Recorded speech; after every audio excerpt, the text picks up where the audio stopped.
Sveiki! Parodysime, kaip Bitės Plius naršyklė gali Jums pagelbėti greitai ir patogiai pasiekti bet kurį mėgstamą interneto puslapį.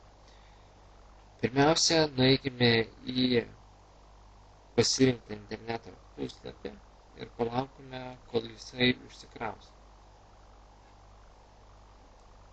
Tuomet spaudžiame meniu, tenais išsirenkame priemones ir surandame punktą pridėti žymelę. Atsidariusiame lange susirandame spartusis rinkimas ir išsirenkame pirmąją tuščią nuorodą. Tuomet spaudžiame įrašyti ir viskas, nuoroda išsaugota, nueiname į bet kurį kitą saitą ir surenkame kombinaciją žvaigždutė ir vienetas klaviatūroje. Ir matome, kaip krauna www.delfi.lt. Šitokiu būdu Jūs galite išsisaugoti bet kurį savo mėgstamą tinklapį ir pasiekti jį labai greitai.